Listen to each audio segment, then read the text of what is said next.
Hey guys, and welcome back to another discussion. If you've checked out our previous videos, you would have seen that we are talking about our top 5 gaming franchises of all time, and today we're talking about our number 1 picks. So let's jump into it. So here we go. The the ultimate, the number 1. What is your number 1 game franchise Well, of Nathan, all time? It's funny you should say ultimate, because I don't think anyone saw this coming from what I mentioned in Fire Emblem. You know what? I forgot you. I don't know why I didn't think this was going to be there, and I forgot you even mentioned spoiler alerts way before. I didn't even plan that. That was right for anyone who might listen, who found this for whatever reason. I genuinely did not set that up. That was pure accident, and I hate myself for it. I hate it worked out that well. That's all I'm saying. Yes, Nathan. You've set me up now, and of course, my number 1 game is Super Smash Bros. It is just. I am not surprised. It is the ultimate, man. It's like we look at the game right now. At this time of recording, it's like Sephiroth is in the game. You've got like what you Steve. mean the Sephiroth game? The Sephiroth game. Why you play anyone else? Just Sephiroth, right? Yeah, everyone's just like Sephiroth now. Longsword, that's all you need. That's the reach. That's it, man. But like, if you look at the game now from where it came from on Nintendo 64 days, it's massive, man. This is like such a great tribute to gaming in itself. It's like you've got so many franchises in there. You've got like Solid Snake fighting Kirby. You've got Steve from Minecraft fighting Link. Hell, what happened to you there? This is the hype. This is the hype of Ultimate. That's what happened. Wow. It changes your voice. But like, there's so many different combinations on it. There's Pokemon, there's Zelda, there's like Fire Emblem. Like, there's so many like cool combinations, and it's an easy to pick up game. Like just playing it, you know the buttons of it. It gets a bit hectic at times depending on how you're playing it. But like for casual players, competitive players, like there's something there for like almost everyone. And like almost everyone. I'm not gonna say everyone. But I cannot put into words how much I love this franchise. I don't think you ever would. I don't think we ever have enough time in the world for you to describe your love, your ever-dying love for Smash Bros. I actually don't know anyone who loves it more than you. Oh, like it's my favorite game, and like it's one of those games I could just pick up and just play against computers. I'm not gonna like, I do play online occasionally, but like I don't think I'm as good to play as online. I'm not competitive player. I'm like a mix. I'd say I'm halfway between competitive and casual. Fair. I'm not that good online, but I can just jump on it. I'd play against computers for like about 5-10 minutes, and then I'll just switch the game off again. Like, it's one of those ones I just pick up whenever, and like it's just all the tracks that are in it, the stages. Like, I mean, I don't think you can find a better crossover game in history at this point. There's so many different things. I think Jump Force is good. I'm so close to putting the Jump Games franchise on here, but I realise they're not really a franchise. It's just Jump with like different things. Like that's a conversation for another day as well. I feel like I've along with myself, I've made so many people really mad just then. Yeah. Especially because I never actually properly played Jump Force. God, is this there? It exists. Let's just leave it at that. Yeah, I think it's probably best. But yeah, what else? Like, every game has brought something different as well with it. Like, it's your standard like Smash Bros game. You jump like 4 people on a stage fighting against each other. Like, nothing's changed there, but like when you look at Melee, Brawl, Smash 4, and Ultimate, they all have like something different in them. Yeah, and it's just like, yeah, you gotta admire that. Like it's one of those franchises that each game has their own personality, and you're like, okay, cool. Like you can see what one. Everyone has their preference to that as well.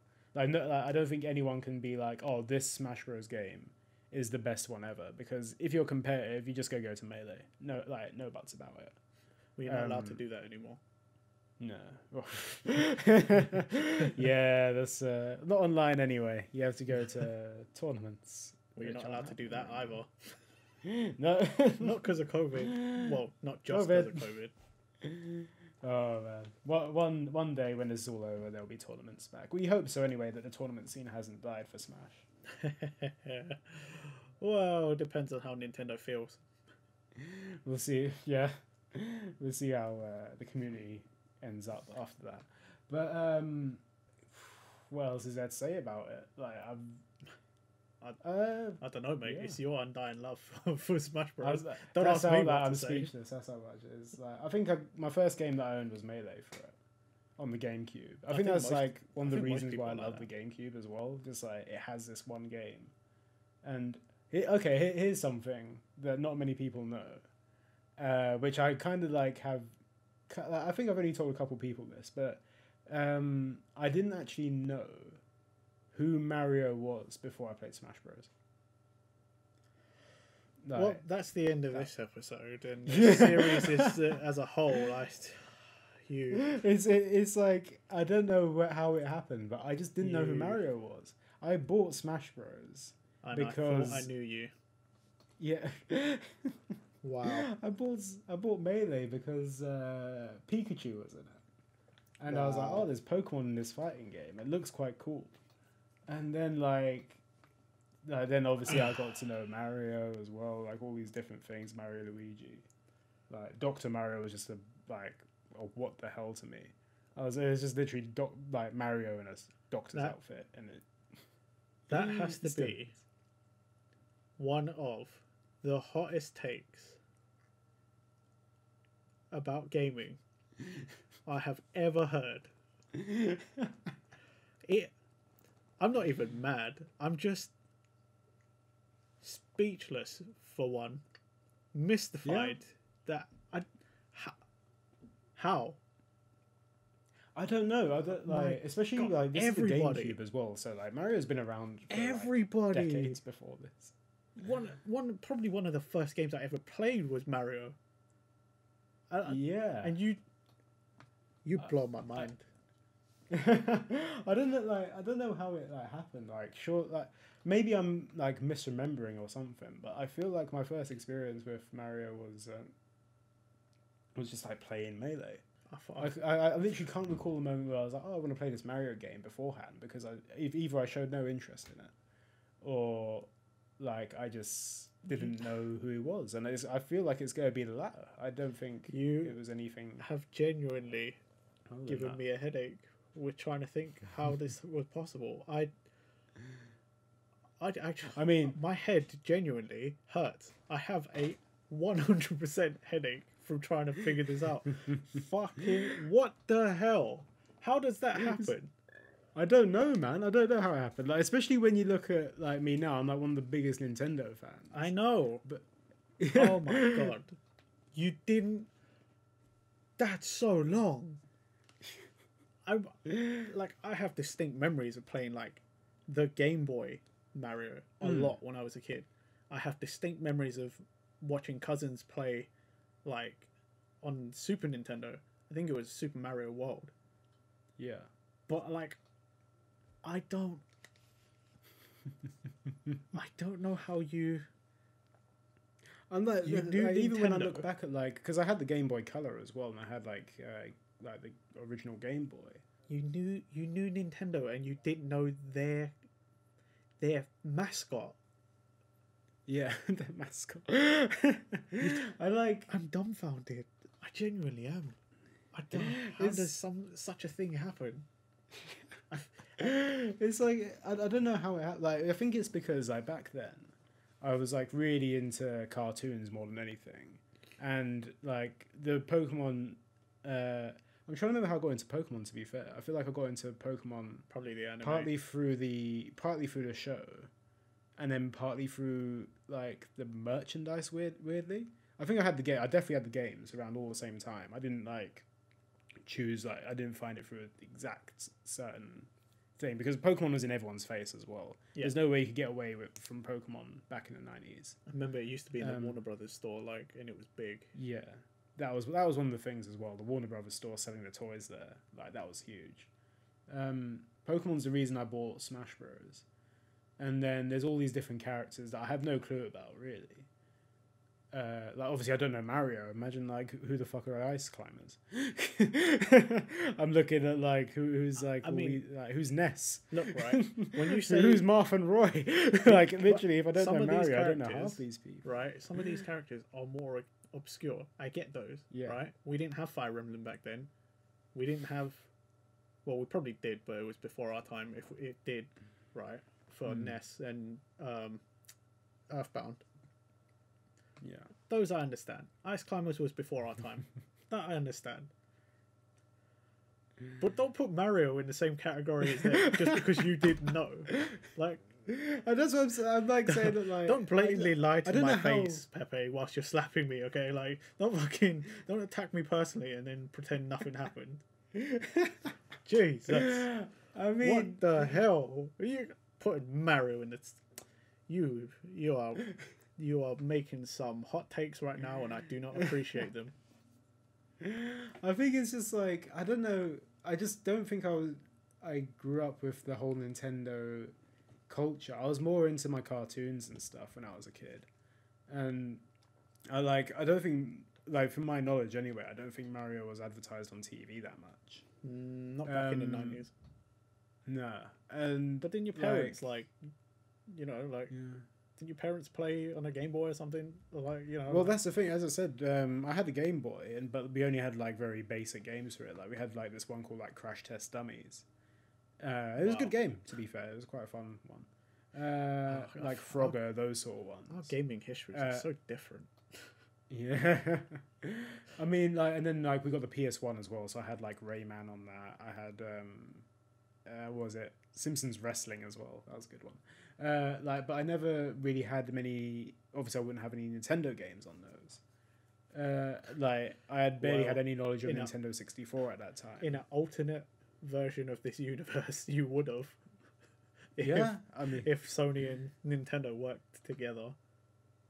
God, yeah, imagine this Sony PlayStation. Sony PlayStation? That's out. PlayStation. Nintendo PlayStation. No, but that, as I said though, like Smash Bros. Is where I learned about all the gaming icons there, and then like obviously then you go to Brawl, and then I knew about Sonic before it was in Brawl. By the way, this is one thing I'm going to make clear. But like by the time Brawl came out, I knew a lot more about games than I did when I should got hope Melee. So. I should hope so.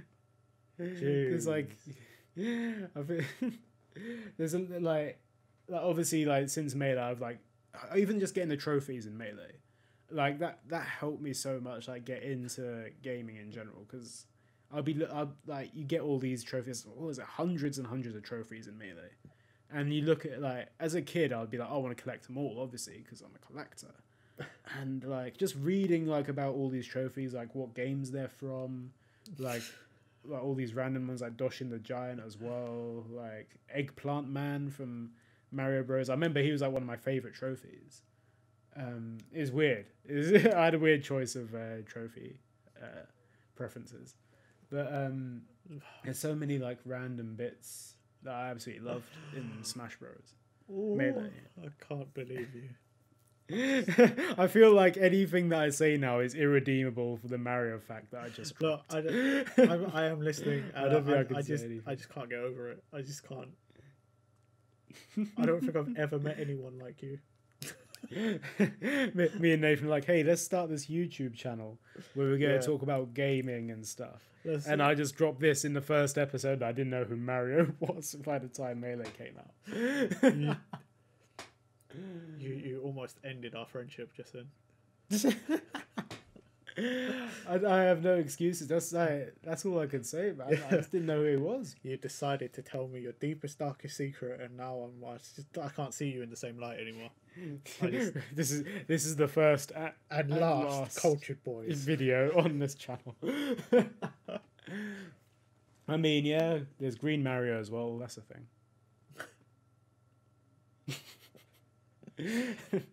I knew who Luigi was by the time that I learned who Mario was. Nah, I didn't know who Luigi was. That's a lie. I didn't know who anyone was, man. I just played this game. On a similar wavelength though, I also got Mario Party the same time as I got Smash Bros. Melee. And I did enjoy Mario Party. That was really fun. I enjoyed Mario Party. Yeah, the sad thing is you're like, oh, these are the guys from Smash Bros. I mean, you're not far wrong. I don't like everyone's like that with the Fire Emblem characters. Like, oh yeah, this is the guys in Smash Bros. I was like that as a kid with Mario. No, I'm like yeah, you were like that with one of the most iconic gaming characters, game characters to ever exist. You are just something else. But yes, anyway, in a small recap of like my love for Smash Bros, it's just like since Melee it's just grown so much, like with Brawl having Subspace Emissary and like Smash 4, the hype behind that when they announced it at E3 was just ridiculous. And then it carried on with Ultimate as well, like all the predictions. I got super into like guessing what characters are going to be in the next games and stuff. Believe me, I know. Yeah, Nathan's been like listening to me for years, saying, "Oh, who do you think is going to be in?" And Nathan's like, "Don't care." As long as the game, like Nathan, like you're a fan of Smash Bros. Anyway. I am. I don't think you would say you hate it. It's just I hate the conversation because it would come up all the time, every few months or whatever. Like, oh, Smash announcement, and that's all it ever was, and it was always the same predictions, and it was the same conversation. Like I could copy and paste them and put them together. Right, and it would basically be the same transcript, the same people saying the same things, and it was just like, I'm done, I'm tired of it. Make new predictions or just don't. Like, just shut the fuck up. I don't care anymore. Like, just wait. Okay, I'm done. I don't care. God. And I'm still like that. It hasn't happened for a while, but I still don't care. I don't want to hear it. But Nathan, once you get into the lore of Smash speculation, you look into like, oh, this company like may or may not have these chances reduced or heightened because the last announcement is like people like, oh yeah, Sora's gonna be in Smash. He clearly wasn't. I don't think he will be. If he is now in like the next 3 character things, I'll eat a hat. Not my hat. I'll eat a hat. But we're gonna have to find some dingy hat off the street. I'll find some hat. Believe me, I'll send me a hat in the post and I'll eat it. I better pay some this guy for his hat. Since Sephiroth has come out, like there's chances like Sora, Gino, like they've dipped, and then that's for me like what keeps me into the Smash speculation, dude. That everything can change and all that sort of thing. But I can understand though. I do completely get your point. That like it's just speculation. You don't know what's gonna happen until it's released. So is there much point talking about it? Look, again, it's just mainly that it's the same conversation. Yeah. Someone always ends up saying Crash Bandicoot. I'll probably always, as a joke, be like Master Chief or Marcus Phoenix just because it's funny.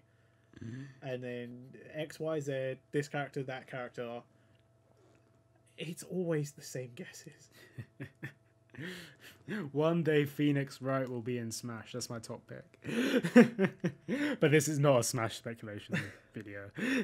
And I don't think, as much as I could easily change it into one. I don't think I want it to ever be. That might be a solo episode where I decide I'm not there for recording that week. I disappeared. I couldn't make it. Surprisingly. Oh my god, I couldn't make it. Whoops. But yeah, that pretty much summarizes my love for Smash. It's like, so like everything's in there, everyone is here. It's just like, don't ask me for anything. Don't ask me, like, praise to Sakurai. Sakurai is like a legend, like, for doing all this. He's tired, man. Give the man a rest. But like, you say that, and there's still 3 more characters. And there's still 3 more characters. Like, he's done so much, man. I mean, like, Nintendo, the ones that are like, yeah, keep pushing DLC. We need more money. But, like, Sakurai's just like, yeah, go on then. Have your Steve. Have your Sephiroths. But no, that's my number 1 pick for game franchise. It's Smash. not surprised at Yeah. all. So, Nathan, what's your number one then? Well, much like yourself, mentioned it before. Spoiler alert: Persona. I absolutely love Persona. But like I said before, when I was talking about Yakuza, nowadays I feel like I could interchange. Those two are definitely like top tier for me. They would definitely be in like the 1 and 2 slot, but sometimes they change. Depends on what I've played most recently, I guess. But ever since buying Persona 4 Golden on the PS Vita, I have not once stopped looking at more Persona stuff and being enticed. Like, I genuinely fell in love with Persona 4 Golden. I think I finished it about 12 times. And that's just Persona 4 Golden, right? I finished Persona 5, I think 1.75 times. I've almost finished it a second time, but then Christmas came along and someone got me Persona 5 Royal for Christmas, so working on that. I pre-ordered Persona 5 Strikers yesterday. That's coming. I need to get on that. That's a good point. I need to get that. I've already pre-ordered it. Did that yesterday. Yeah. There's footage been coming out for it as well. Don't need to watch it. I know I'm just gonna enjoy playing it anyway. Yeah. But I've also finished probably the worst version of Persona 3. I finished that 2 or 3 times. It was the portable version where basically everything was a flat image. It was basically a point and click. It was what console was that on? The PSP? Yeah, PSP. It was the worst version I could have completed. But I bought it because it was cheap. I think it was like £5 one time. Yeah. So I bought it, downloaded it, finished it. But yeah, that's not a great version. But I love the characters from it.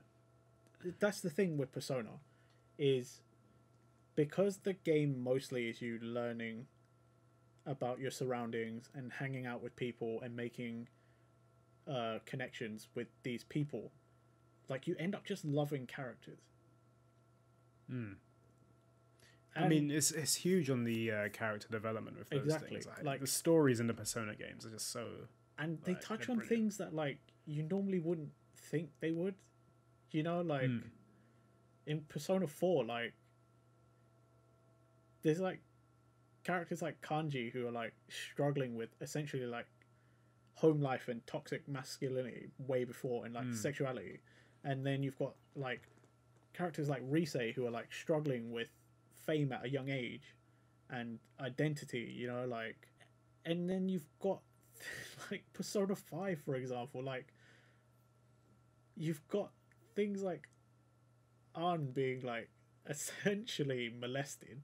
There's things like, it touches on things that you wouldn't expect, and it puts everything in a light, and you almost learn empathy. Do you know what I mean? Like, it's weird to say, like, as humans we should know these things, but it's not always obvious. And like, you almost learn to be a better person if you really pay attention to some of these stories. For sure, yeah. Like, I think I've only really completed Persona 4, and like, so I can only speak partly on some of these bits. But like, I agree with you. Like, the story in that game is like so good. I've only completed it the once, but like, there's so many like different topics it touches on, and like, the gameplay is fantastic as well. I absolutely love I love turn-based like RPGs in general. Like, they're great as well. Like, turn-based RPGs, dungeon crawlers, but it really is the characters and the interactions between characters that really make it. I know a lot of people probably don't care so much for the like in-between parts of dungeons and whatever, you know, when you're hanging out with people, but like, honestly, that's the best part. Like, the amount of times you and I have spoken about Persona 4 Golden, and I don't think I know a single person who played Persona 4 or Golden and doesn't come out loving Nanako. Do you know what I mean? Like, it's true. Yeah. That's a little, like, a virtual little girl that everyone comes out going, Nanako's my cousin and I will kill for her. Do you know what I mean? Like, anytime it's like, oh, she's in trouble, there was no point in that game, if anything, that someone hinted like Nanako's in trouble, that I didn't go, I need to save her. Yeah. I will go to the ends of the earth for this virtual little girl. It's so good, like the whole journey you go on with that game, because like obviously you start off just going into the town, like not knowing anyone. You're in this remote town and you're staying at your estranged uncle's house that you've like not seen for ages, and there's this little girl that is your cousin, and you've never met her before, and all this shit goes down. You make all these friends that have their own issues, but it all ties to them becoming stronger people, and you just care about everything. It's so well done how like the bonds you make with your friends in that game also affect in the actual gameplay itself. Exactly. And it's because just you get like, new skills. So many layers to it. Yeah, like it's so good. They get new abilities if you max out your rankings with these connections. Like your main party, their personas evolve. Like there's benefits to hanging out with other people in the game, like to do that real life stuff. But it seriously is just a game franchise hasn't made me think about other people's struggles and like I mean the overall arcing thing is, I guess, like again, as humans we should probably already be able to just empathize, and it's probably something we should do more often, but like you know, it's just something you probably don't actively do. And personas like the only game franchise that's ever made me take a look at myself and been like, I could be better. Like it really hit home, like this franchise. And there's always something every time I play one that makes me think. Plus, you know, there's the other thing, it's pretty much also kind of like a waifu simulator. Like, I mean, to be fair, like I've played like 300 hours of Fire Emblem Awakening. Like it's the like basically waifu simulator plus some like strategic strategic RPG in it. But yeah, Persona's the same with that, and it is great though. I think it adds a layer to the game. Like you've got like the brilliant storytelling there, and you've got like the whole like gaining bonds, like making all these friendships and that, and like relationships, and it's just fun. That's the thing about it. It's a fun story. It is. I don't know any other game that makes you sort of be like want to live real life in a game. Yeah. Do you know what I mean? Like you typically are a school student, so you're like, you have to go to school, you have to answer questions, you have to take tests. But then it's like, oh, any other game where I'm so willing to live the old life. I hated school. But I'll play Persona and be like, yeah, I've got to go to school so I can so I could raise my rank with my mate over there. Yeah. Oh, that's a whole different thing. I get to use team attacks if I know him enough. Oh, if I go to school and answer the question right, my knowledge goes up, and then I can talk to that girl over there. Do you know what I mean? Like, I don't know what it is, but that game is something special. Those games make you think and realize there's some dark shit that people don't talk about. It just makes you care. It just makes you care, man. Like you do realize as well that like it speaks to a lot. Like when the whole stuff with the shadows is so well done when you look at it. Like because it kind of just shows that there's stuff that people are burying inside themselves, stuff they want to hide. And it's like kind of like, not to get too like philosophical with it or whatever, but it just shows like society in itself, what it's like. And like people have like always have the like they have that outer shell where they want to impress someone or whatever, or they want to have this perfect image of themselves. That's the concept of the personas themselves, isn't it? It's you often breaking away from that mask you've been wearing, that persona that you've been portraying to the outside world, and that's how these main characters gain their abilities, is that they've taken away the facade and realized their true self. Yeah. It's so well done, man. I need to complete some more games of it. Like I've only, as I said to you, I've only done 4 and a bit of 5, Like you said, like in terms of free, I know you said that you done the worst version of it, like the point and click stuff. Have you ever tried doing 1 or 2 or anything like that as well? Because I have very little knowledge of them. I haven't, but through research, I think people like us who got in real late to these like more modern ones, I think it's a bit harder to go back because there's a lot of quality of life stuff again. For sure. But apparently the story's just as good. But I think Persona 2's got like 2 or 3 different versions or something. Yeah. Because I think the main one you follow one character, and then the second one is either one of those kind of like happens at the same time, but it's following someone else, or it's like right after or something like that. So I know Persona 2 has a couple of versions, but yeah, I don't know what else to say. Persona is just one of those like get over the visual novel and just play it. Yeah. They are incredibly rewarding in the end. I think that's like one thing I can imagine like to the average gamer, like looking at the story for these games, and you think, oh yeah, it's probably gonna take like around. I'm right in saying there's probably about 80 hours to complete a like standard Persona game, right?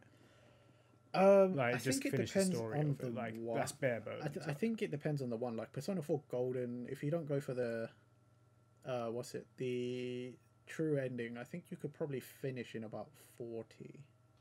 Yeah. Okay. I just really spent a lot of time grinding by the sounds of it. I think even at the low end, without some grinding, I think you could probably finish it in maybe like closer to 30 hours. No true ending on Persona 4 Golden. Yeah. Okay. I just clear. I don't know how I managed it, but I must have. Like, I did like 80 hours in Persona 4 Golden, like get into the true ending. But I feel like it was grinding and just. It probably was grinding stuff. To be honest, replaying dungeons.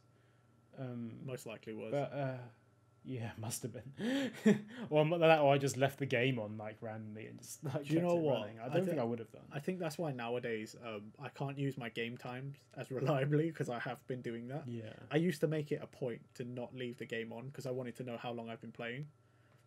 But like that's why like when I was talking about Fire Emblem Three Houses, I said around 200-ish hours because I think about. There's probably a good 10 hours where I just sort of left my TV and game on. Yeah. It's the same with like Persona 5 or 5 Royal. Like there's a lot of times where I just sort of left the game on. So there's probably a good 10 hours plus where I'm like, I wasn't doing anything. Yeah. It's a give or take. Yeah, you know. But no, I completely agree. I think like that #1 spot is deserved for that franchise. Like there's for sure. Like I don't know many other games or media in general. At least this is me personally. I do typically play more games than anything else. Like any other media form, I don't intake as much as games. But rarely have I seen some sort of media franchise that has characters written that well.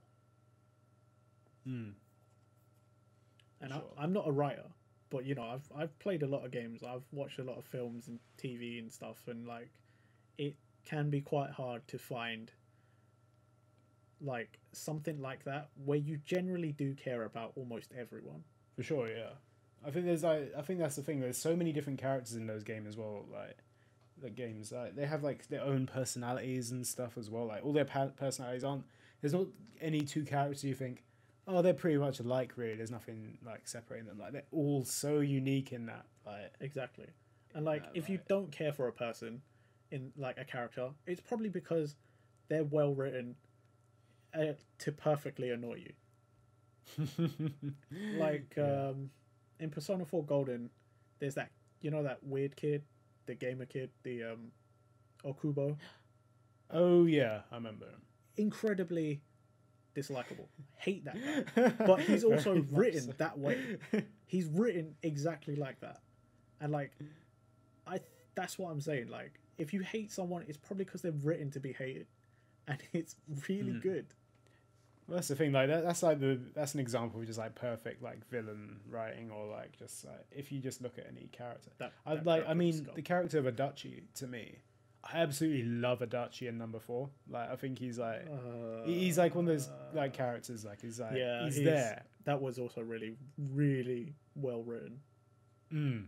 I don't want to do spoilers or anything. The game's been out for a while, so I feel like we could get away with it. But like, you know, like.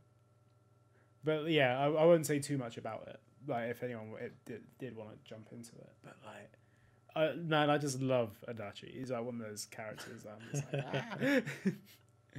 He's so chill, and then suddenly it's like that bang.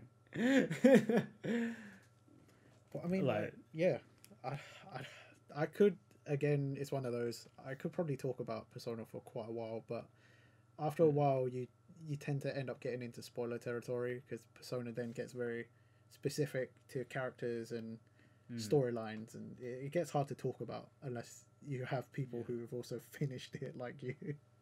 Yeah, like I can't talk Persona 5 because you haven't finished it. So there's like, I need to get it. I'm halfway through it. I'm almost there. I think I just haven't picked it up you. in a year. The thing is, I think I passed you on Persona 5 Royal. Yeah. Oh, you probably have. And my second playthrough of Persona 5, I definitely passed you. I think I passed you on 2 separate Persona 5s. But I think I have this thing though with the Persona games, where I'll get to a certain point in them and I'll just like, it's nothing against the gameplay. Where the gameplay and the like story is fantastic, but like I think I get to a certain point, I'm like, okay, cool, I'll put it down and I'll play something else because I've been playing so much of it. But and then I'll pick it up like a year later and then finish it. That's the thing with it. Like that's what I did with Persona 4. I gave it the like biggest break, and I jumped into it and loved it. I feel like that's like the worst way to do it though, because like, you know, like it's all the interconnected stories and things, and like you leave it that long, you forget things, and it's probably not great. Yeah, to for do sure. Like there are certain bits I like guarantee there's some bits in Persona 5 I probably would have forgotten, but like I just like jump into it. And I've told you this before, but like I personally find that playing a turn-based RPG where you will occasionally have to grind quite a bit, like I find it playing on a console for me is like, it's really hard because obviously you're just dedicating all your time to grinding and watching this massive like thing on your TV, and then like for a handheld though, which I played Persona 4 Golden on, like I just absolutely like I could put something on in the background, I could just play this game and like I'll just grind, and then when it gets to major story points, I'll pause the TV and I'll start like paying full attention to this bit. I think that's the only thing holding me back from Persona 5, and it's such a silly reason.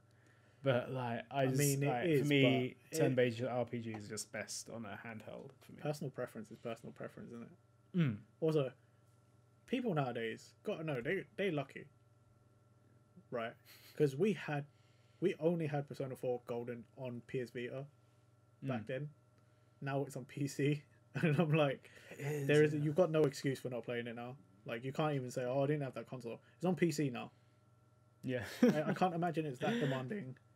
Buy it. I remember having the PS Vita, and I think I had like one game for it, and it was BlazBlue. And like, because you know what the PS Vita was like as well, it had the tiniest memory cards. Oh god! And I was like, I can't use this console. Like, I've only got like one game that can fit on it. I got a bigger memory card, and then I'm like, what other games can I get on this thing? And then someone just told me, I think it probably was you. It was like, just get Persona on it. Because I think I was playing it at the time. Because I watched a bunch of YouTube videos and reviews because I was looking for something to play on my Vita as well. And I kept seeing this thing, like people kept talking about this Persona thing, and I was like, but what is it? Like, is it any good? And then I went and watched a bunch of reviews and stuff, and I was like, okay, I'll give that a go. I'll buy that.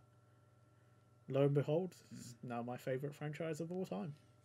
Yeah, that's it, isn't it? It's just like it's interesting how people just find games in general, though. Like just even if it's word of mouth or like reviews or like just like seeing a shop and be like, oh yeah, that sounds cool.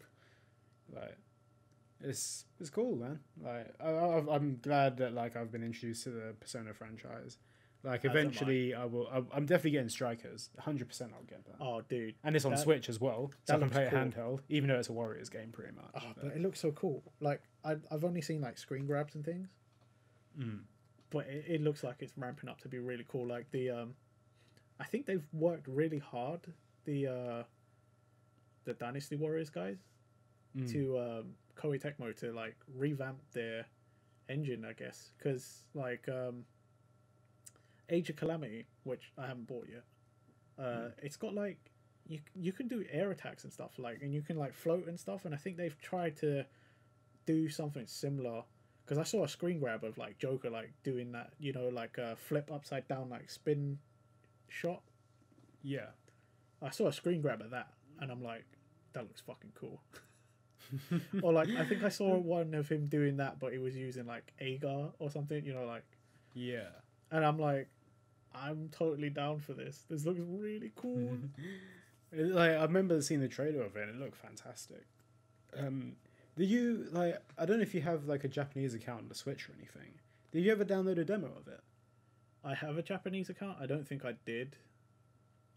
Yeah, I downloaded a demo of it, but like obviously with Persona, it's one of those games that is very dialogue heavy. Yeah, I think that's why I didn't, because I was like, I can't understand Japanese. Yeah, I think it was one of those ones. Like, I'm often like, when it comes to Japanese games, if I can mainly get the whole like idea of the game across, I can probably just play it. Like, I've got like a few jump games that aren't available in the West, and I've just like played them, and I didn't understand the story at all. I mean, it's just all about the gameplay, and I would probably struggle less now because I can read a little bit of Japanese, but yeah, I'd probably still need a Google Translate or something, type in the word, because even if I can read the word, I have no idea what it means. Yeah. I think like with Persona though, you can't just pick up and play that sort of thing. No, like without knowing you need to know what's going on in the story there. That's what's so impactful. To the people who are like super into the franchise and like will import it even if they don't know Japanese, like my hat's off to them. Like honestly, I'm sure there are people like that are just like, I need it now, and they'll play it through, and they'll end up learning what everything means, or at least what it does, because they're just like hitting buttons. But dude, that is dedication I don't have. Yeah.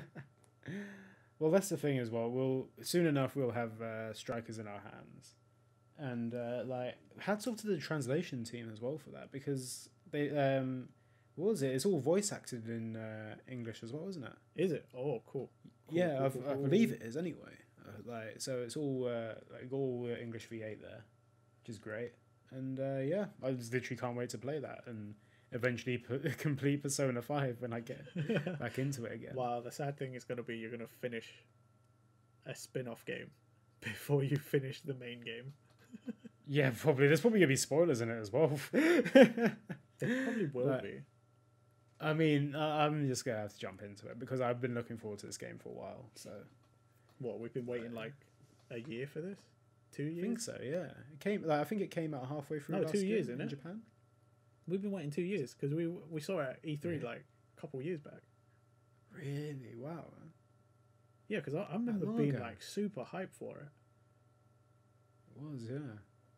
I couldn't remember if it was like randomly dropped in a Nintendo Direct or whatever. That's another thing as well. Is it on Nintendo and PlayStation, or is it just Nintendo? Switch and PS4, I believe. Switch and PS4. Okay, yeah, makes sense. Yeah. But I'm obviously getting the Switch version. I typically play all of my Warriors games on there nowadays. Yeah, same here. I can't remember last time I bought a Warriors game on the PS4. I don't think I ever have. I remember I had what was the last one? I probably Pirate Warriors 3. I had Pirate Warriors 3 on Steam. Did you? Yeah, okay, fair I had it on PC because it was cheap. It was in a Steam sale one time. I think I bought it for like 10 quid or something. Yeah, I think like Fire Emblem Warriors, I got that on Switch because obviously it's a Switch exclusive. Hyrule Warriors I played on 3DS. Probably not the best place. God, yeah. What was that the first one you had on the 3DS for Hyrule Warriors? Yeah. Wow, man. Okay. That is, yeah. It's like definitely not the best place to pick it up. Well, that's because I had it on the Wii U. Yeah, the Wii U one was good. I enjoyed it. At the time, it was on Wii U, and like that was expensive. It was, yeah.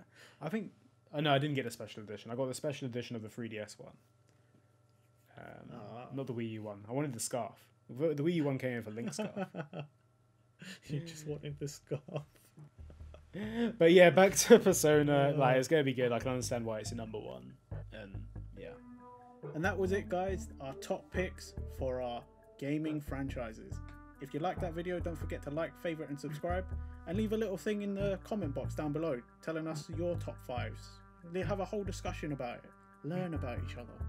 Don't forget to hit the notification bell, and we'll see you next time for a whole new episode.